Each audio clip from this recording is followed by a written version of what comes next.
Comment agir et réagir lorsqu'on fait l'objet d'une plainte disciplinaire?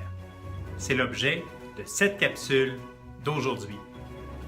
Bonjour mes amis, c'est Stéphane Pagé, avocat en droit immobilier depuis plus de 18 ans.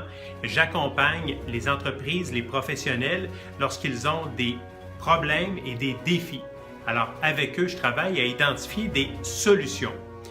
Eh bien, aujourd'hui, je voulais répondre à une interrogation qui me revient de temps à autre par certains professionnels. Vous savez, on voudrait tous éviter des problèmes, obtenir des meilleurs résultats et traverser la vie sans trop d'inquiétude.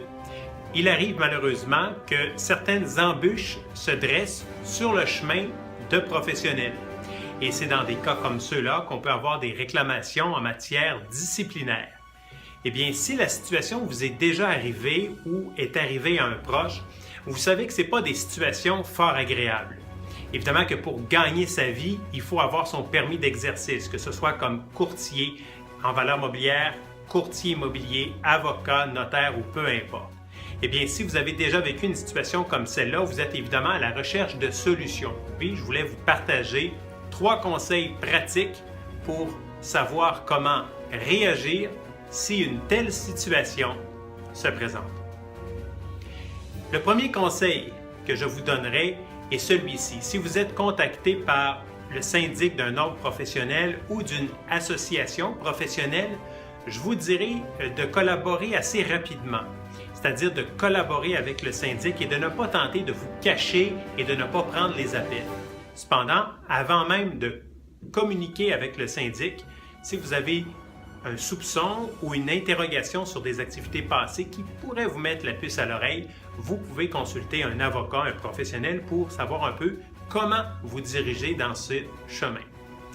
Le deuxième conseil que je voulais partager avec vous en matière disciplinaire, c'est de consulter donc un avocat et un professionnel pour avoir quelqu'un pour vous aiguiller, vous conseiller, vous coacher dans la façon de faire pour aborder cette problématique. Une des premières choses que je fais avec mes clients, c'est d'obtenir de la partie adverse, du syndic, d'un ordre ou d'une association, la divulgation de la preuve afin de voir si vraiment c'est sérieux et si ça mérite vraiment une sanction disciplinaire. Avec des décisions comparables pour des situations un peu similaires, j'essaie de voir s'il y a un moyen de s'en sortir. Ainsi, ça nous permet de pouvoir négocier avec la partie adverse pour trouver un terrain d'entente ou, dans certains cas, de contester la réclamation.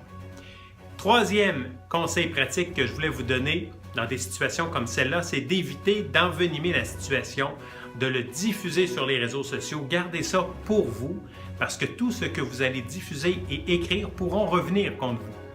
En matière disciplinaire, lorsqu'on aura une audition, eh bien, un des éléments importants, c'est dans les cas de règlement de pouvoir avoir un acte de contrition, donc de reconnaître évidemment la faute dans certains cas et un engagement de ne plus le refaire.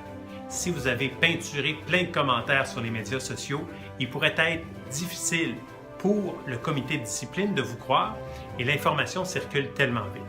Si vous désirez en savoir plus sur la façon de faire, la façon de vous comporter, n'hésitez pas à communiquer avec moi. Évidemment que tout est confidentiel comme avocat. Mon numéro de téléphone est le 1-855-768-6667. Dans l'intervalle, demeurez inspirant, positif et compétent pour accompagner vos clients dans la recherche de solutions. Merci.